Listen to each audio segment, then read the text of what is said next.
Assalamualaikum. Waalaikumsalam warahmatullahi. Sah. Wah deh. Kayak kawinan aja. Enggak, saya bilang sah karena ini asli tat cerah tat menyala tat ini batiknya. Allah. Keren. Atau jangan-jangan baru habis ngadiri nikahnya anak pejabat tat tentu tat. Ya, ini bagian dari apa? Kita ini kan orang Indonesia gitu. Dan ini salah satu batik namanya Megamendung yang ada khasnya dari daerah Cirebon.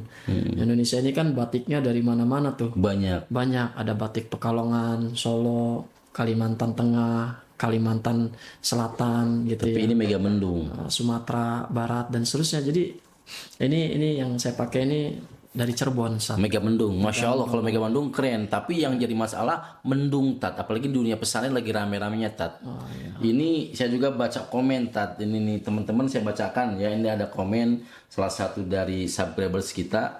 Bahas tentang bullying dong di pesantren bang, kekerasan seksual, pelecehan, kekerasan fisik, sampai ada yang meninggal waktu itu. Yang terbaru ada juga lulusan pesantren jadi predator seksual. Alhamdulillah. Tapi ini banyak banget, boleh kita satu-satu ya kita renut ya. Kemarin baru saja di Jawa Barat, daerah Bandung Barat juga terjadi pelecehan seksual. Berapa anak? 13 terbaru ada 5 Pak Widi yang di mana itu? Ya nanti coba antum tampilin. Intinya memang ngeri-ngeri sedap dunia pesantren, bukan ngeri ya. Ya Allah seperti apa fenomenanya. Tapi yang ingin saya bahas, orang-orang kan ke pesantren pasti yang pertama akan melihat ketokohannya siapa tuh pesantren itu sih yang dikarismakannya. Ada juga yang lihat ini sistem pendidikannya bagus memang kurikulumnya. Atau yang ketiga karena memang pengen mencari hikmah atau spiritualitas tertentu. Sehingga nanti ujung-ujungnya taklid buta dan yang lainnya. Ustaz, kok bisa Ustaz pesantren itu apa ya, tempat orang-orang belajar ilmu agama tapi justru yang bertentangan dengan agama muncul di sana, Ustaz. Ya. Antum tahu Ustaz, seperti apa sih fenomena ini itu Ustaz? Ya, memang astagfirullah ya, ini membuat kita ini sebagai pendidik juga berkabung ya, dan sangat prihatin dengan peristiwa-peristiwa yang ada. Tidak hanya di pesantren, sebenarnya dunia pendidikan secara keseluruhan ya, berkali-kali bapak dengan ibu guru atau bapak dengan siswi ya, atau ibu guru dengan siswa. Cuman karena pesantren adalah sumbernya adab, agama, ilmu syariah, Ya, betul. jadi lebih sensitif untuk disorot. Afwan, ini bukan berarti menyudutkan pesantren ya, tapi memang kita ngobrolin secara jujur dan bertanggung jawab ngobrolin ini ya, disclaimer ya.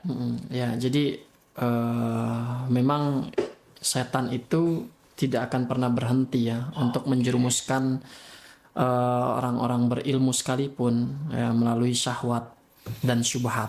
Nah, dua sumber di mana orang ini akan banyak disesatkan oleh setan dengan dua hal itu, syahwat dan syubhat. Gitu. Syahwat ini yang mainannya orang-orang yang kemudian mengumbar ya keinginan-keinginan, fantasi-fantasi yang tidak berusaha ditutup dan dikekang, yang dia sebenarnya sudah diberikan oleh Allah itu fitrah. Fitrah. Jadi setiap manusia ini kan lahir dengan fitrah. Sebagaimana Allah katakan dalam surat Ar-Rum itu ayat 30 kan, faqim wajhaka lid-dini hanifah fitratallah allati fataran nas 'alaiha ya, dan seterusnya. Jadi hadapkanlah wajahmu terhadap agama Islam yang lurus ini, agama yang benar, agama Islam yang benar ini, gitu ya. Fitratallah. Ya. Nah, kenapa benar? Itu kuncinya. Ya, karena Allah telah memberikan kepada manusia itu fitrahnya. Ya, yang fitrah itu sebagai ibarat apa ya? Pelindung ya, pelindung diri. Kalau dalam tubuh kita ini kan ada imun ya. Dan ketika ada penyakit itu ya ditolak oleh imun itu atau diperangi oleh imun itu. Maka fitrah itu imun. Nah, ketika fitrah itu mati, tertutup karena kemaksiatan, karena syubhat dan syahwat tadi, maka manusia akan mudah digiring. Ya, kemudian Allah katakan lanjutannya tadi, la tabdila li khalqillah. Jadi fitrah ini sebenarnya tidak bisa dirusak ketika orang-orang yang beriman ini menjaganya. Nah, apa kaitannya fitrah dengan apa yang terjadi? Ya, khususnya bukan disarang ya, di tempat-tempatnya orang yang beriman lah, Iya, image-nya gitu betul. ya. Ya, karena gini, kadang-kadang setan sudah nggak bisa nembus lewat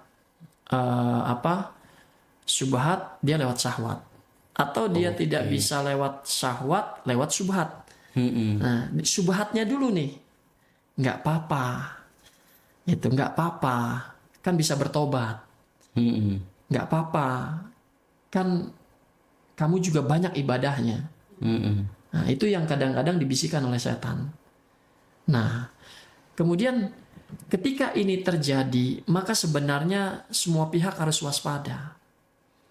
Ya, ketika di sekolah terjadi, di pesantren terjadi, maka kalau kita bisa menjaga fitrah yang telah Allah ciptakan pada diri kita, maka sebenarnya hal-hal seperti ini akan ditepis dengan fitrah tadi. Fitrah itu ada apa saja? Fitrah manusia itu ada fitrah belajar. Yeah. Manusia bisa belajar, dan kita dari kecil itu kan nggak pernah tahu tuh bisa jalan, bisa duduk, bisa berdiri, berjalan, bisa ngomong. Itu kan fitrah belajar. Manusia meniru dan mengikuti dan belajar. Kemudian fitrah keimanan. Manusia itu biar bagaimanapun dia di seburuk hutan, apapun, dia seburuk apapun, dia akan mencari. Saya ini lemah gitu.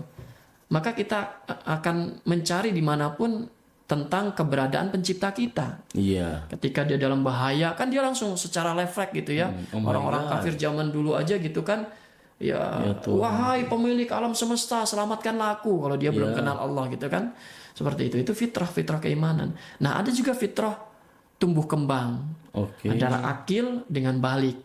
Ini nih. Ada akil dengan balik. Nah, fitrah tumbuh kembang ini yang sering terjadi di lingkungan kita, banyak orang-orang yang balik tapi tidak akil. Balik itu ditandai dengan hormon yang sudah semakin matang. Kemudian kedewasaan tubuh ya, tubuh maksudnya fisik ya. Ini semakin sempurna, dia bisa melakukan hubungan-hubungan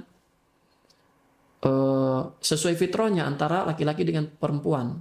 Itu balik, artinya sudah produktif secara tubuh manusia. Tetapi ada yang salah ketika itu anak sudah mulai balik tapi tidak diiringi dengan akil. Akil ini apa? Akil itu adalah kedewasaan. Akil itu adalah kesadaran. Akil itu adalah keimanan. Akil itu adalah mengerti membedakan yang baik dan buruk. Akil itu adalah bagaimana dia bisa membentengi diri dari sesuatu yang memudarati dia. Itu namanya akil. Jadi ketika seseorang hanya bisa sholat secara rutinitas, ya, tetapi dia tidak akil bahwa orang sholat itu tanha anil fahsya'i wal munkar. Dengan sholatnya itu, dengan khusyuknya itu mencegah dia dari perbuatan keji dan mungkar. Tidak mau berbuat jelek pada orang lain, melihat ada yang perlu dibantu, dia bantu, itu namanya akil. Nah, termasuk dalam fitrah ini, karena normalisasi di masyarakat kini sering terjadi, menggampang-gampangkan, termasuk aurat, termasuk bersentuhan, berjabat tangan dengan bukan mahramnya, sekalipun di lingkungan pesantren. Kadang-kadang ikhtilat, bergabung antara laki-laki dengan perempuan. Nah, inilah awal-awal benih-benih itu muncul, normalisasi itu, ya, dengan misal ya contoh di lembaga pendidikan antara perempuan dengan ini siswa SMA misalnya, dengan atau SMP pun sudah banyak yang perempuan itu kan balik ya, sudah haid ya di usia misalnya 12 tahun, 11 tahun juga sudah ada. Itu secara sejarah wanita itu bisa haid sejak usia 9 tahun. Ya, dan paling lamanya itu di usia 15 tahun. Itu laki-laki di usia 11 paling cepat. Itu atau sampai dengan 16 seperti itu. Itu secara ulama yang membahas tentang baliknya setiap anak. Tapi tidak diiringi dengan akil. Akil ini apa? Akil ini bagaimana anak-anak ini dikenalkan batasan aurat. Sebentar, agak motong juga. Mau dikenalkan batasan aurat gimana, Ustaz? Karena memang masuk ke pesantrennya juga, salah satunya memang tadi prinsipnya bukan lihat sistem, atau paling tidak ada dua tadi. Karena ketokohan, karisma saking menokohkannya, dia ngalap berkah, salaman udah selesai, akhirnya akil ketutup itu. Dengan alasan tadi tata krama dan yang anak-anak termasuk sepakat kalau memang santri ya putra dengan putri, apanya si ustadznya dengan si santrinya, atau tadi agak mending, bukan agak mending ya, atau tadi yang mencari hikmah atau spiritualitas apapun dia kejar karena wah kayak nanti bakal gaib nih, kayak ini bakal itu nih. Ya, jadi inilah Akil udah nggak main lagi di sana tadi. ya orang tua di sini punya peran yang cukup besar ketika memasukkan anak ke lembaga pendidikan, baik itu pesantren ataupun sekolah yang dekat gitu ya, sekolah half day atau full day. Jadi ketika orang tua ini tidak memperhatikan masalah ini, ya ini akan terus terjadi, ya akan terus terjadi karena intinya setan itu tidak akan pernah diam, ya melalui syahwat dan syubhat tadi. Nah, ketika seorang orang tua ini memasukkan anaknya ke pesantren, lalu di sana itu hanya mengandalkan ketokohan, artinya sudah pasrah betul-betul dengan ketokohan yang dimaksud ya, ketokohan yang dimaksud tersebut, ketokohan yang taklid ya, bukan ketokohan taklid, pokoknya sudah percaya full penuh. Walid Buta ya, taklidnya ini buta gitu ya. Walid nggak ada jadi apa ya, sorry netizen, Walid kan Walid ya. Ya itu kan apa bagian dari ekspresi masyarakat kita karena banyaknya peristiwa-peristiwa ini. Yang jelas ketika sudah menokohkan sampai taklid buta, kemudian semua ucapannya seolah-olah sebagai wahyu, semua ucapannya adalah sebagai ucapan perwakilan. Nah, ini kan kesesatan-kesesatan yang mulai muncul dari sini. Gitu ya, bahwa sudah lagi tidak ditakar dengan batasan syariat yang sebenarnya gitu, yang memang orisinil wahyu dari Allah dalam Al-Qur'an, ya kan? Ya, seperti wala taqrabuz zina, jangan mendekati zina. Udah nggak kenal itu. Ya, akhirnya mendekati zina itu ya tadi diawali dengan aurat ini mana, perempuan itu auratnya yang mana. Perempuan itu secara ulama madhab semuanya sepakat kecuali wajah dan telapak tangan. Bahkan ada yang menekankan untuk menggunakan niqab supaya fitnah itu tidak muncul. Pakaian pun jangan sampai terlihat lengkukan tubuh gitu ya. Nah, harus digombrangkan, dibesarkan. Laki-laki auratnya mana? Auratnya laki-laki pusar ke bawah sampai dengan lutut seperti itu. Nah, kemudian juga masalah batasan mahram yang sering terjadi karena ini guru nggak apa-apa dong cium tangan, tanda dari sopan santun. Padahal sopan santun itu saya pernah waktu saya sekolah di SMP ya, sebelum saya mondok itu ya saya sudah melakukan hal itu karena secara fitrah itu kan perempuan, guru saya itu perempuan. Nggak mungkin saya pegang tangan kemudian cium tangan, dan guru saya pun menghormati. Padahal ada yang non muslim, tapi saya tetap berusaha menyampaikan bahwa mohon maaf ibu, saya tetap menghormati ibu, tapi kapasitas sebagai saya seorang muslim ini dilarang karena saya sudah balik. Dalam agama kami kalau sudah balik tidak boleh bersentuhan dengan lawan jenis bukan mahram.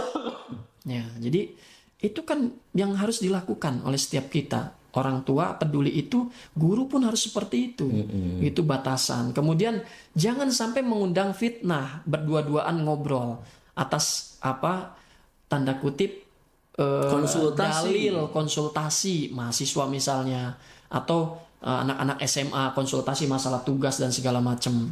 Nah, ini yang menyebabkan tadi salah satu penyimpangan seksual, benih-benihnya di situ. Oke. Kemudian mulailah bisikan-bisikan itu masuk hingga dia akhirnya tidak mengerti batasan lanjutannya. Ya, terprovokasi, ya nyaman, asik, enjoy, ya sehingga dari sinilah celah itu masuk, normalisasi pada dasarnya.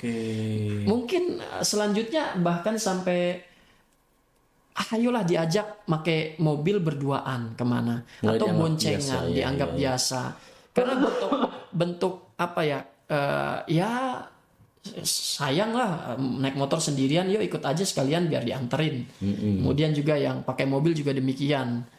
Nah, ini persoalannya dimulai dari sini. Di rumah pun orang tua tidak perhatian dan tidak peduli. Misal tanda kutip anak ini di rumah tidurnya dengan saudara-saudara perempuan dan laki-laki dalam satu kamar, atau kumpul jadi satu lah di area ruang tamu kah, di kamar atau dimanapun, dan seolah-olah ini juga biasa, orang tua tidak memperhatikan gitu ya.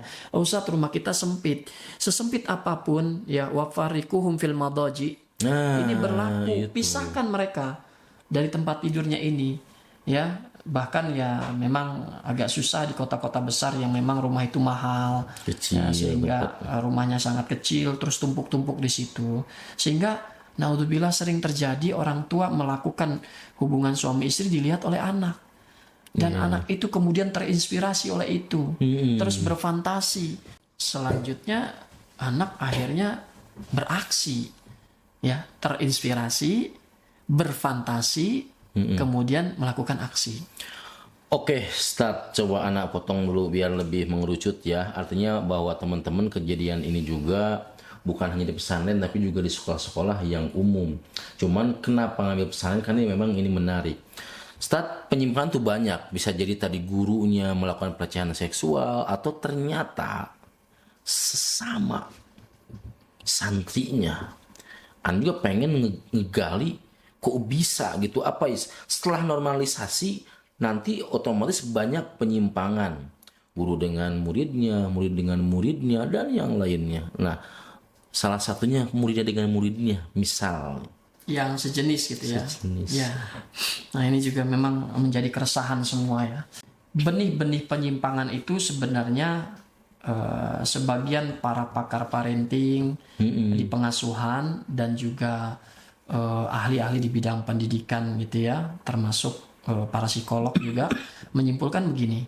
Ternyata hikmah mempelajari kehidupan Rasulullah yang harus kita ikuti itu penting.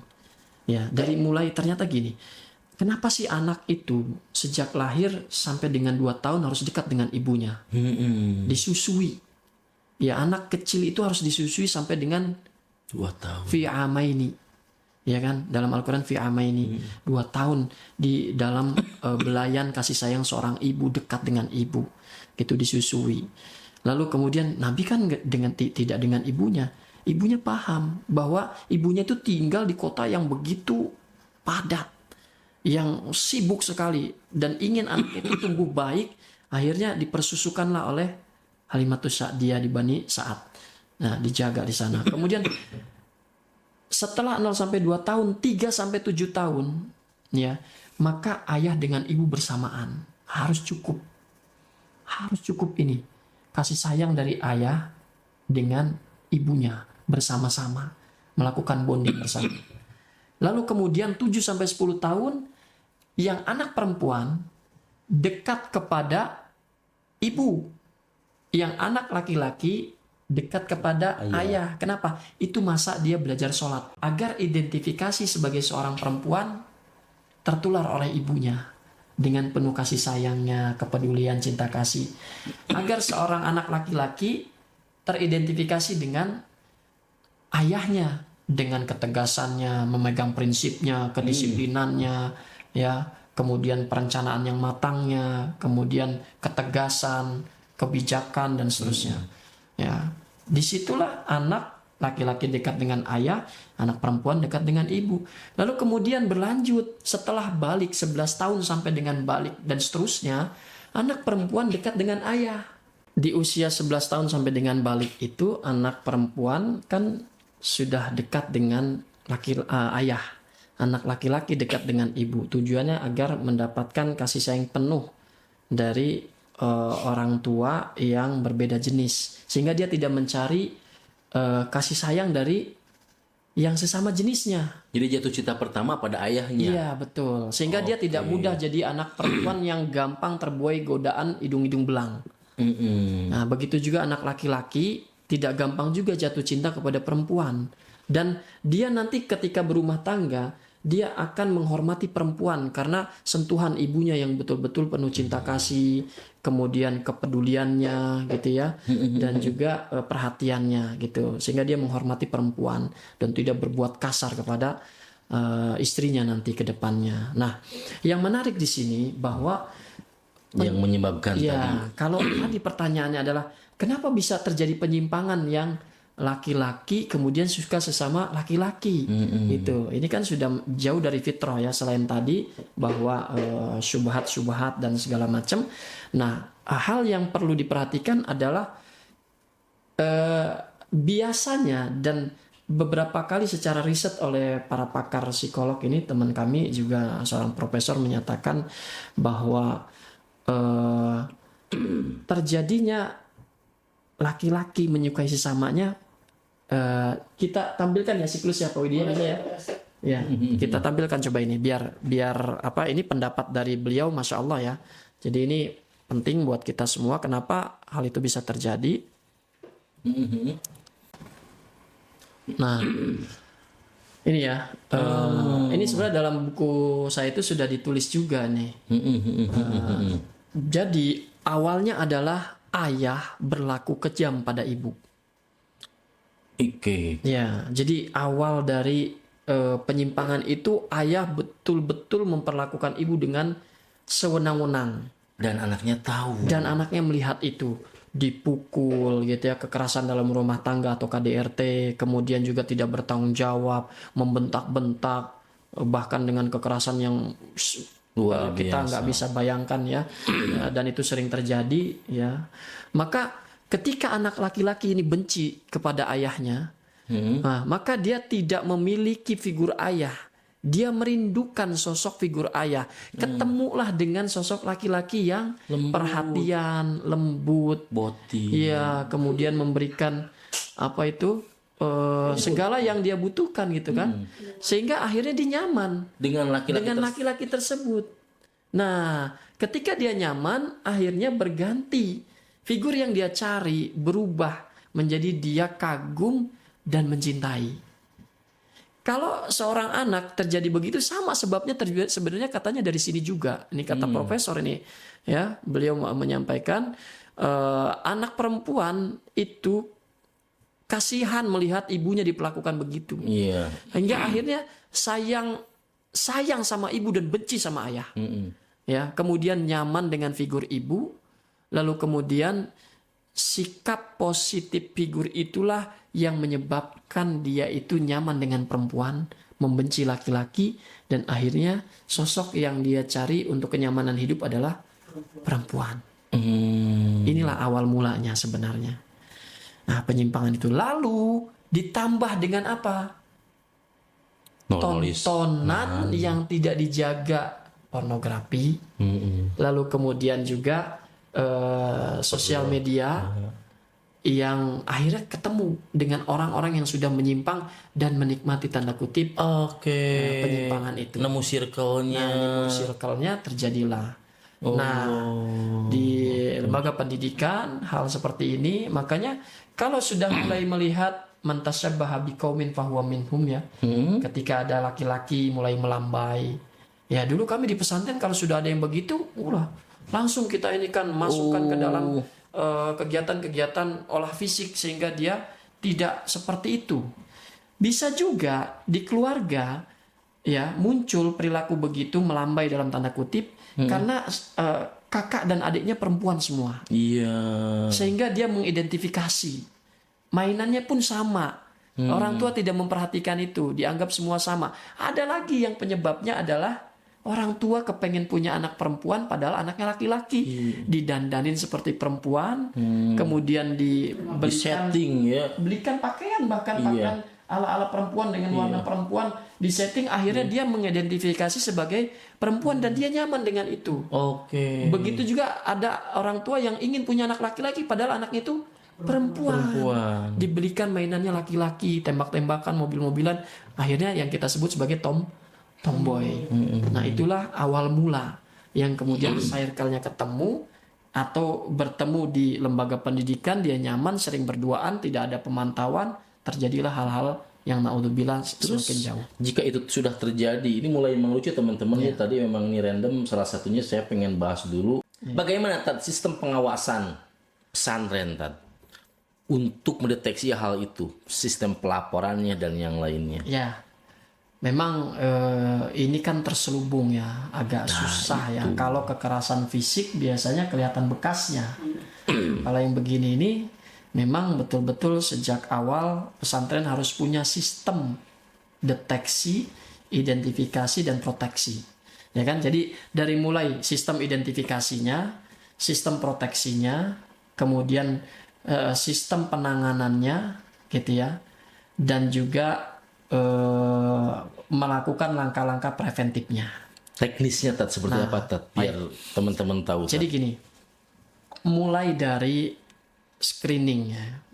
Kalau pesantren ini peminatnya banyak, dia harus melakukan screening terhadap anak-anak yang masuk. Sudah terpapar pornografi atau tidak? Wah sudah saat. Nah tapi ini kalaupun memang ada, didalami dulu.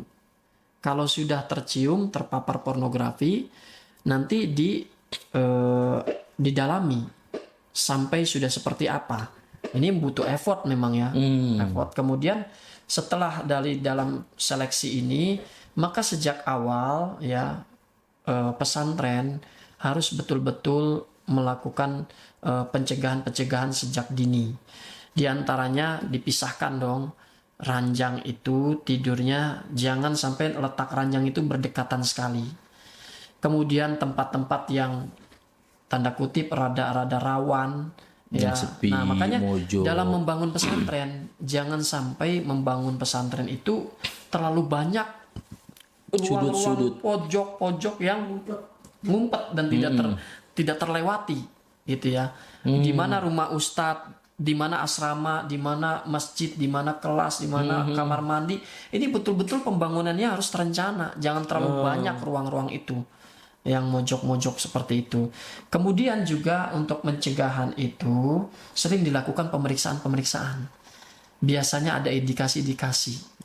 Itu baik misalnya tulisan-tulisan di lemari, kemudian bawaan-bawaan santri. Nah, kemudian juga yang paling penting, ini yang susah, yang paling susah ini. Ya, jadi sebagaimana kata Allah Subhanahu Wa Taala, ini yang paling susah nih, yang harus kita lakukan sebagai seorang guru ini untuk identifikasi ini. Ini intinya sebenarnya. Teori apapun kalau ini nggak dijalankan susah.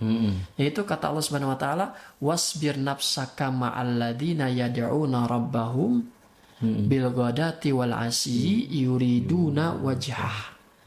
Ya, wasbir nafsaka ma'al ladzina yad'una rabbahum, ini kata Ibnu Katsir mengatakan ijlis ma'ahum.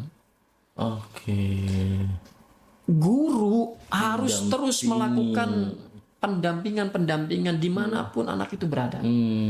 Pendekatan, bimbingan di setiap aktivitas anak. Sehebat apapun pesantren, kalau ini tidak dilakukan maka banyak celah. Bahkan bisa jadi itu lab komputer, anak-anak bisa bobol dan masuk, kemudian mengakses internet dan segala macam. Ya, di sekolah, di pesantren bisa. Atau HP diselundupkan. Mulailah dari situ dia melakukan penyimpangan. Ya, kemudian akhirnya bertemu dengan orang yang sama-sama nyaman, dikasih kode, sama-sama nyaman, akhirnya melakukan itu. Nah ini yang naudzubillah sampai istimta kedua-duanya ini betul-betul merasa nyaman. Atau yang tadi itu, yang dibalik yang dari awal justru itu si ustadznya dengan santrinya. Biasanya gini, ada dua. Yang pertama alibi atau modusnya ada dia mengetahui hal gaib. Itulah sebabnya. Yang tadi saya di awal bilang gitu. Itulah sebabnya kenapa Islam itu menghukumi kafir kepada orang yang mengaku-ngaku tahu ilmu gaib. Lalu kemudian sebab yang kedua biasanya adalah menanamkan taklid buta kepada semua murid-murid dan orang di sekelilingnya. Figur yang berlebihan tadi yang diagung-agungkan sehingga seolah-olah apa yang diucapkan dia itu benar semuanya. Nah di sini orang tua harus menanamkan sikap kritis ya kepada anak-anaknya ini. Ya, kalau memang itu sudah tidak masuk akal, disentuh bagian tertentu dengan alasan apapun ya jangan harus menolak. Gitu. Bahkan tadi kalau mulai sudah ikhtilat ya sudah. Lebih baik orang tua cabut saja anaknya. Kalau ikhtilat itu sudah sampai tahapan yang normal seperti itu ya. Ya, kadang-kadang dianggap biasa santriwati dengan santri laki-laki, hilir mudik. Begitu juga gurunya dengan murid perempuannya, hilir mudik begitu dalam satu ruangan, bercanda-bercanda, ya ketawa-ketawa dan seterusnya. Terus berlanjut ke tempat lain, akhirnya timbul kagum dan segala macam, dibisikkanlah ini dan itu, jadi ikhtilat, jadi berduaan, ya. Jadi kan, kalau sudah berduaan laki-laki dengan perempuan, yang ketiganya kan setan. Nah, itu dibisikkan dengan berbagai macam gayanya setan untuk menjerumuskan manusia. Nah, dua hal itu penyebabnya, yaitu dia modus dengan mengetahui hal gaib, dan yang kedua ditanamkan taklid buta. Maka di sini orang tua juga harus mencermati Sekolah seperti apa sebelum masuk sebelum tadi? masuk itu, perhatikan bagaimana interaksi laki-laki dengan perempuan. Toilet, kamar mandi harus pisah. Interaksi harus, kantinnya juga jangan sampai campur baur di situ. Kemudian juga interaksi dalam hal olahraga misalnya, nggak boleh juga campur laki-laki perempuan. Olahraga kan nggak mungkin pakaiannya betul-betul ketutup semua. Iya. Gerah gitu ya. Kemudian bagaimana siswi dengan guru. Misalnya dengan dalih sopan santun, pegang, normalisasi akhirnya. Ya, kemudian ya hal-hal yang kaitannya dengan tadi pengenalan tentang kalau sudah disentuh area-area sensitif gitu ya. Ya, area sensitif ini kalau laki-laki dengan perempuan ya semuanya dong. Gitu. Oke, Stat agak-agak ini nih kita yang menyimpang. Artinya tapi kan pada akhirnya banyak juga sekolah-sekolah yang dicampur gitu, satu. Tapi itu tidak terjadi apa-apa. Laki-laki dan perempuan misal di sekolah yang full day di luar kayak gitu. Ataupun bikin pesantren tapi ternyata darurat. Laki-laki dan perempuan ya dipisah tapi dalam pantauan yang ketat. Ya, gini. Coba gimana kita urai itu? Iya, kalau itu adalah sebagai landasan dan dalil bahwa Ada tempat. kaidah fikih itu mengatakan darul mafasid muqaddam ala jalbil masalih. Masya Allah. Yang namanya segala keburukan itu dikedepankan untuk dicegah. Jangan buka-buka deh. Jangan seolah-olah merasa aman deh. Jangan, ada ayatnya jelas wala taqrabuz zina. Jangan merasa kuat deh. Gitu, jangan merasa kuat, jauhi. Kita ini nggak tahu keimanan kita ini setebal apa sih. Kalau terus-terusan disodorin, ibaratnya ya, saya sering dengar dulu istri saya didoktrin oleh ayahnya, itu dengan kata-kata laki-laki itu bagaikan kucing yang kelaparan, ngelihat ikan asin ya dimakan, ngelihat ikan segar juga dimakan, ya kan, ngelihat ikan yang sudah di tong sampah juga dimakan. Itu, jadi kamu jangan pernah main-main dekat-dekat, ataupun jangan sampai menganggap normal laki-laki yang mendekat dengan cara yang tidak baik. Nah, itu harus ditanamkan pada anak-anak perempuan kita. Ya, apapun itu, guru kah, teman kah, siapapun itu, saudara, bahkan ini yang sering terjadi di rumah sendiri. Normalisasi antara hubungan sepupu ipar, kemudian juga bahkan om misalnya, atau siapapun. Normalisasi, lagi-lagi merasa aman karena itu mahram juga misalnya, pamannya mahram, lalu kemudian misalnya kepada mahram lainnya gitu, bahkan naudzubillah sampai kakek kan terjadi juga ya, kakek kepada cucunya gitu ya, karena tadi gitu, batasan aurat tidak dijaga. Ketika disentuh daerah sensitif juga diam saja. Walaupun itu memang mahram, boleh pegang tangannya, pegang kepalanya, tapi kalau sudah daerah sensitif ya jangan. Mulai dong harus dia bereaksi.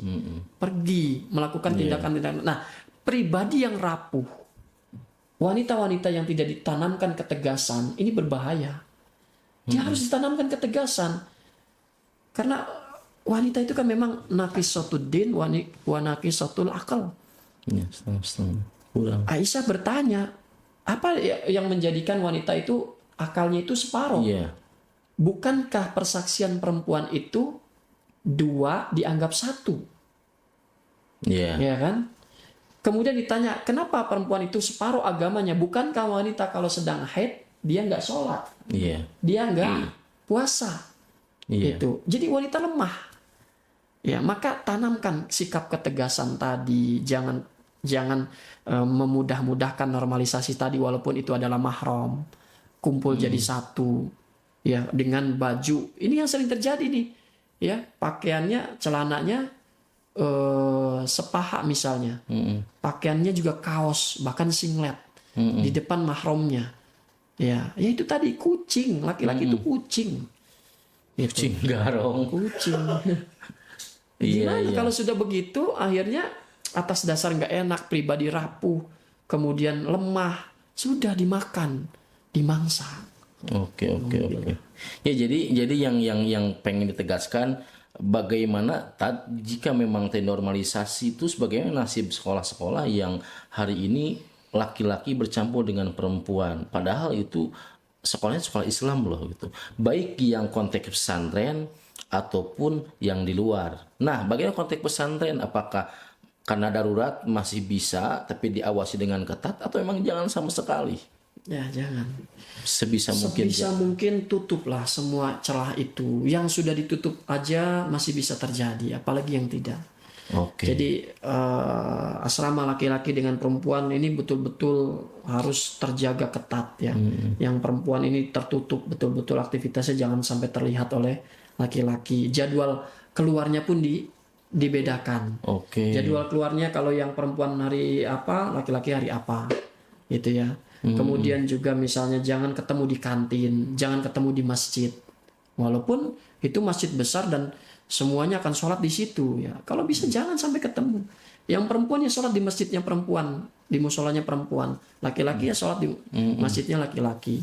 Nah, bagaimana kalau sekolah itu tidak pesantren, sekolahnya hanya full day. Kalau dia sekolah Islam ya berusahalah memisahkan semua itu.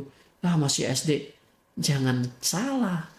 SD itu banyak sedang melakukan identifikasi. Dia sedang mengidentifikasi dengan sesuatu, peniru yang ulung. Nah, maka di situ di SD pun sebisa mungkin dipisah jadwalnya. Ya, sholatnya laki-laki lebih dulu. Nanti baru disusul kemudian perempuan. Ya, seperti itu. Makan juga demikian. Ya, olahraga juga demikian. Dan semua aktivitas harus terpisah. Tapi SD juga bukan SD yang kecil dong. SD misalnya SD yang kelas 4 ke sana gitu. Sebisa mungkin sejak kecil dari kelas 1 kalau memang memungkinkan dipisah, yang laki-laki sendiri, yang perempuan sendiri, dalam kelas pun dipisah. Kalau terpaksa masih boleh sampai dengan maksimal terpaksa kelas 3. Kelas 4 udah tidak bisa, nggak bisa tolerir. Karena tadi kelas 4 kemungkinan sudah balik. Oke, siap. Jadi kelas 3 itu maksimal dan terpaksa. Kalau bisa dari kelas 1 sudah mulai dipisah. Jangan menggampang-gampangkan masalah ini karena dampaknya besar dan panjang. Gitu. Kemudian ada juga guru-guru yang kemudian atas dasar kasih sayang dengan anak-anak kecil digendong, belajar. Ini nggak boleh juga. Karena kita pernah dapati di sebuah sekolah Islam, saya kaget begitu ditunjukkan dan dimintai pendapat oleh yayasannya. Ketika itu ada seorang guru memangku anak kelas 2 SD perempuan, anak kecil memang normal ya, maksudnya orang mungkin lihatnya ya kasih sayang guru, tapi udah nggak pantas ketika guru memangku anak perempuan, dipangku itu nggak benar. Kalau guru sekedar saling, Guru laki-laki ya. guru laki-laki memangku siswi ya gitu, dipangku, ini udah nggak benar. Dan itu berapa kali ya saya menjumpai kasus seperti itu ya, kemudian saya bilang panggil. Ya, sampai akhirnya dia menunjukkan memang beberapa kali ternyata, ini sudah warning, ini orang bahaya. Ustadz, oke nih yang terakhir nih. Di lain sisi harus dijaga ketat laki-laki saja, perempuan dengan perempuan saja. Ketika dijaga ketat laki-laki, ternyata laki-laki malah suka dengan laki-laki lagi. Sama-sama perempuan lagi.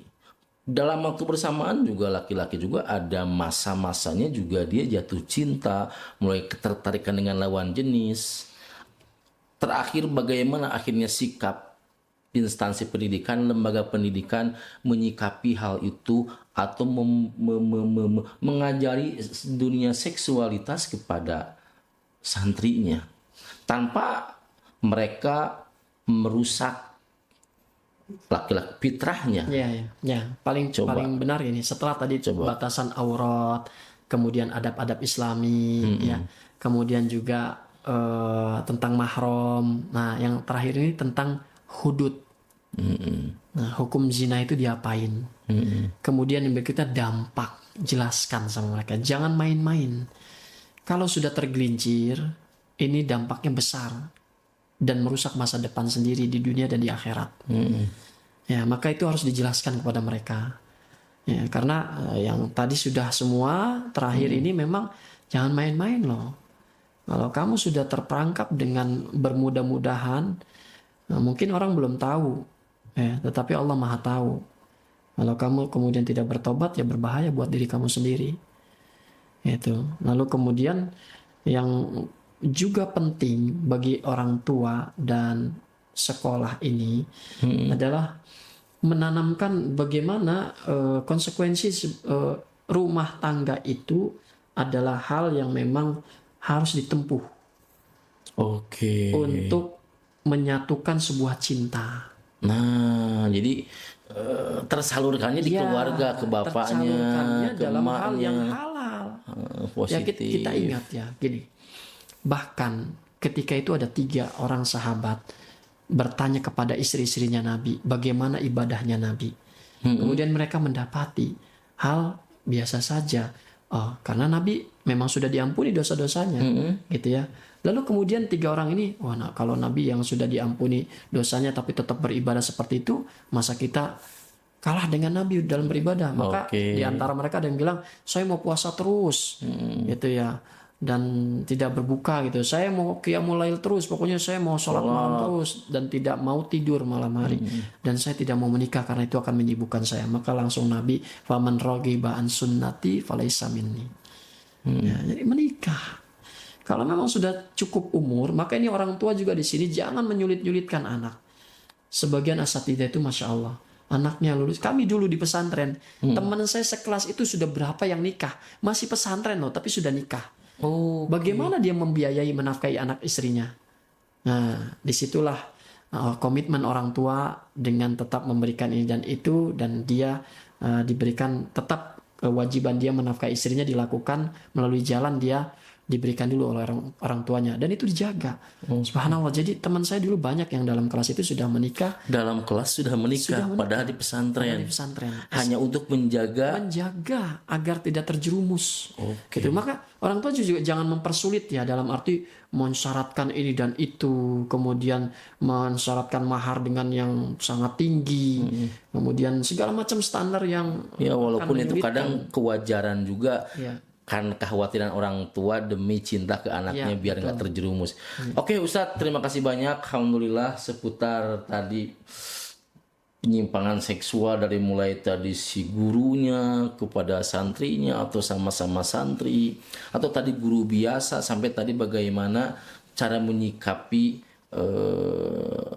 instansi pendidikan atau lembaga pendidikan terhadap anaknya yang lagi mulai suka dengan lawan jenis, sampai tadi ujungnya orang tua jangan menyulitkan ketika anaknya minta menikah gitu lebih ya.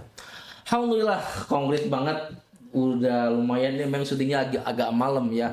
Tapi apapun itu, pelecehan seksual yang terjadi kemarin di Jawa Barat, tepat di daerah Bandung, berapa belas orang korban, ternyata itu hanya pesantren yang secara legalitas juga nggak tahu harus dipertanyakan ataupun yang lainnya. Oke, nanti kita bahas lagi Ustadz lebih dalam lagi seperti apa. Terima kasih di Roda Sepeda, obrolan daging seputar sekolah dan pesantren dan sekolah. Terima kasih. Wassalamualaikum warahmatullahi wabarakatuh. Ustadz. Waalaikumsalam warahmatullahi wabarakatuh.